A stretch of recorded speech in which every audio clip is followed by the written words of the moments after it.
Welcome to our unit on bond types. All this is, as already mentioned, in the context of so-called bonded particle models or BPM. We have focused on this type of flexible particle models due to its widespread use. Other alternatives of flexible particle models will be briefly summarized at the very end of this unit, so just stay tuned. First, we need to be clear about the nomenclature that we are using. Therefore, let me define three important terms. The first term is grain, which we use to refer to our flexible macroparticles, e.g. the needle, platelet or 3D body we want to model as the flexible particle.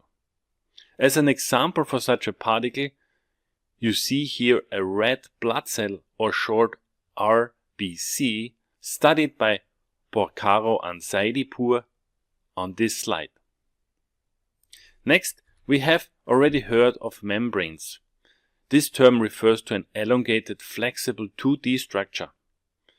As you have seen, they can be used to model belts in conveying systems, among many other things. Finally, there is the term point particles, which refers to microscopic entities that represent the actual flexible material. For our RBC grains, these point particles are illustrated by the red dots at the center of each of the red overlapping spheres. The dashed white circle illustrates the full size of one of these point particles. One could also call these particles atoms, since they are a very coarse-grained version of atoms of our flexible particles or structures. Another example to illustrate the concept of grains and point particles is shown here at the bottom right. Here the grain is a hydrogel sphere.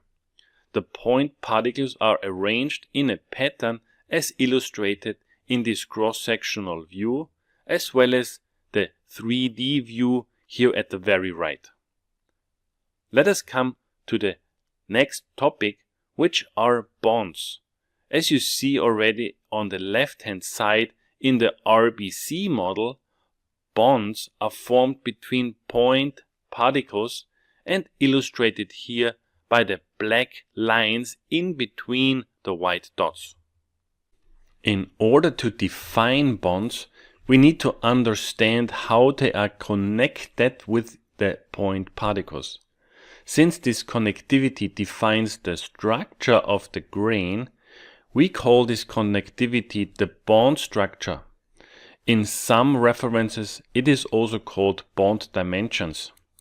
For example, a simple straight connection of the yellow shaded point particles shown here on the left would have a 1D bond structure, i.e. we have 1D grains that looks like a fiber. Next, we can think of a two-dimensional structure, e.g. as the platelet illustrated here.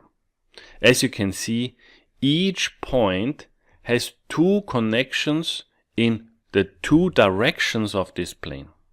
An exception are of course the bounding particles.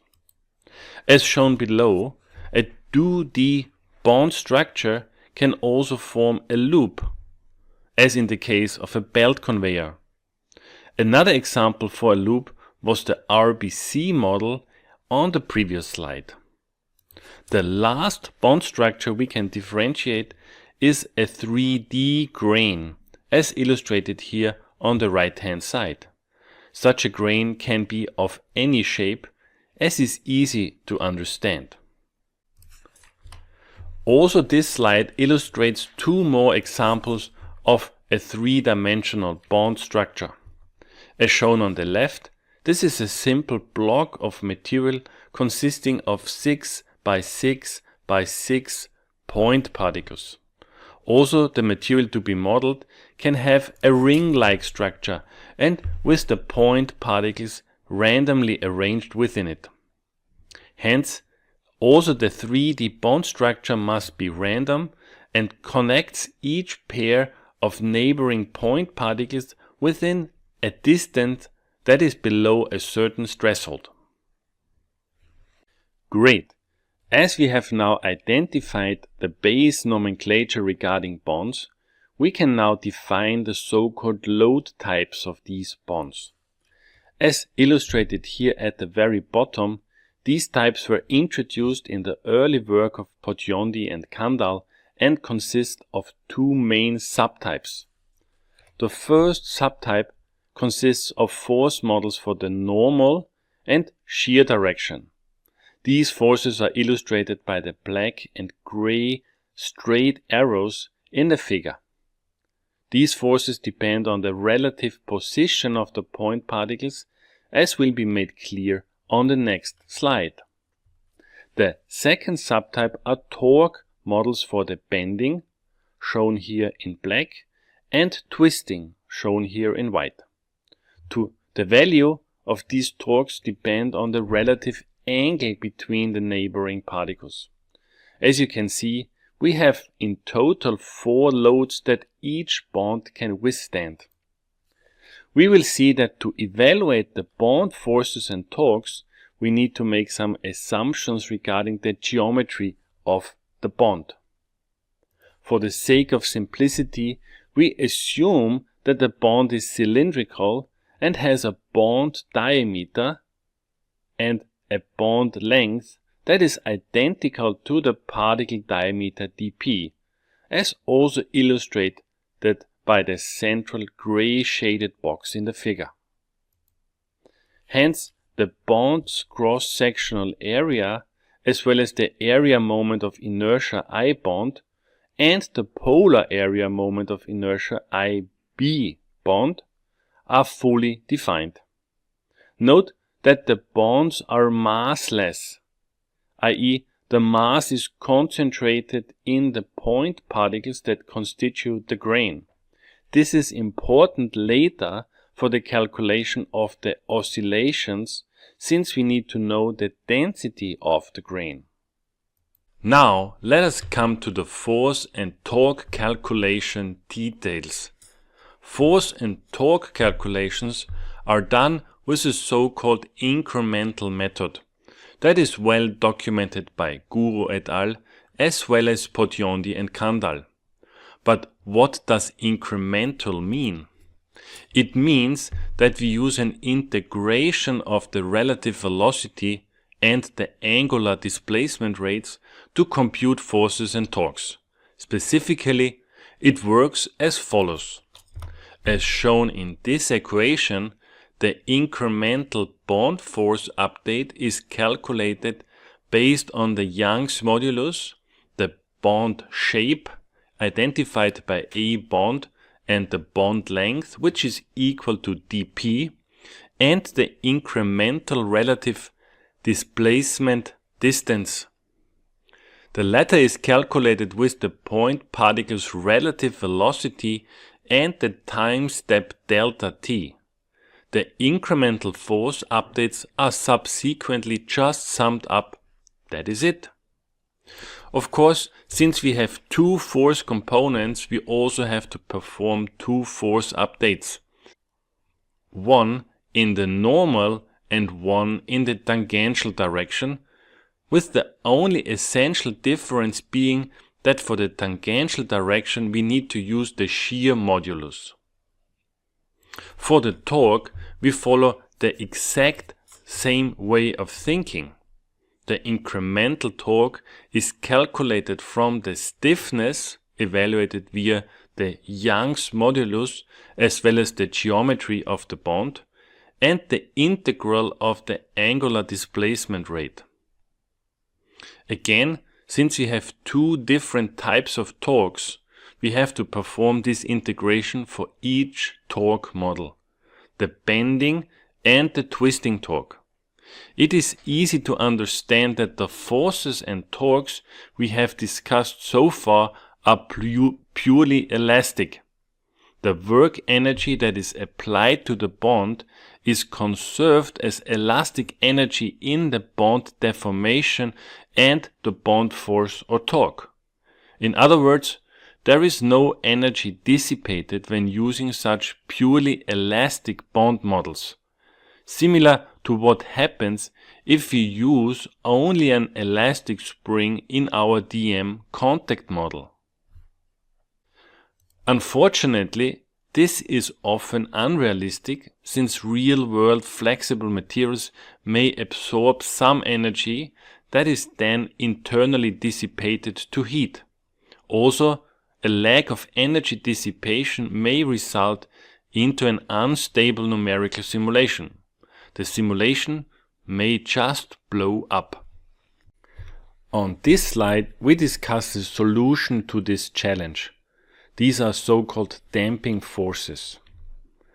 Damping greatly stabilizes a BPM simulation and is not meant to act as a viscous interaction between the point particles.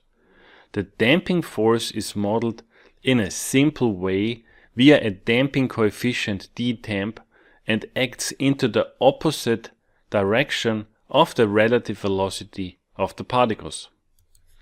Alternatively, in some cases a global damping is applied, meaning that the damping simply acts against the absolute velocity of the point particles. Even non-viscous damping, where damping is applied against the acceleration direction of individual point particles, see Potiondi and Kandal, is often used in the BPM community.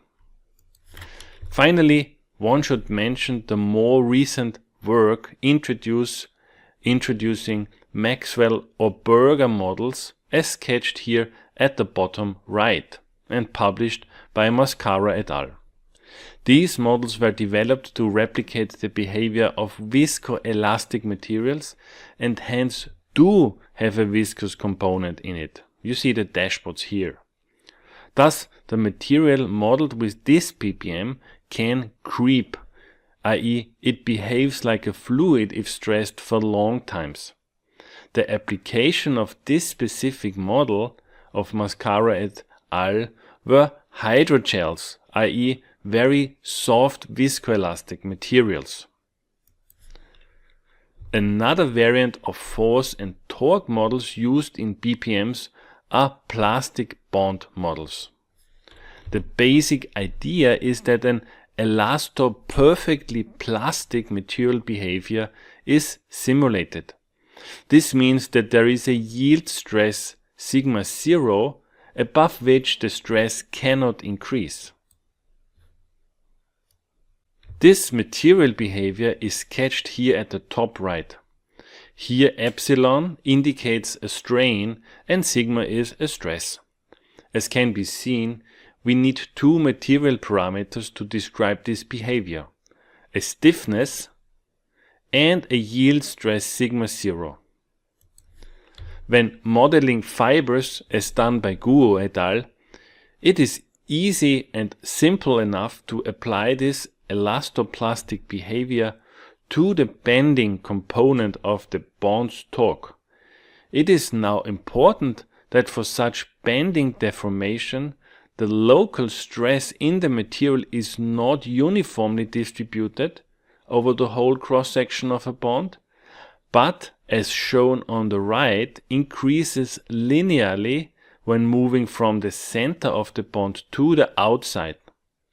In case a yield stress sigma 0 is considered, the stress curve is flattened, but still we have a region that shows elastic behavior.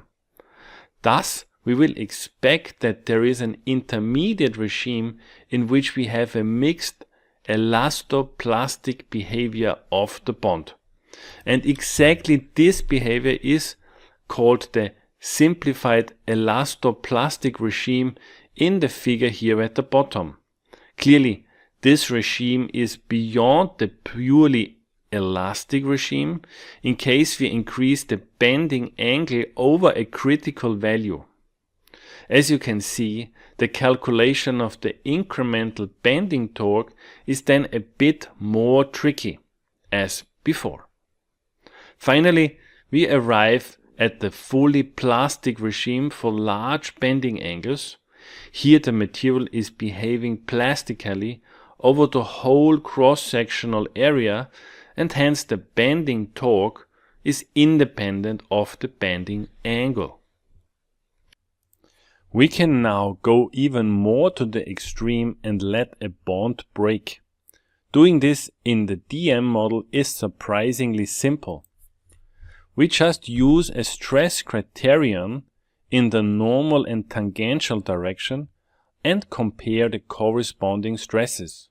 Specifically, the bond breaks if either a critical normal or a critical shear stress is exceeded. More details related to such a bond breakage model are available in the excellent publication of Jimenez Herrera et al.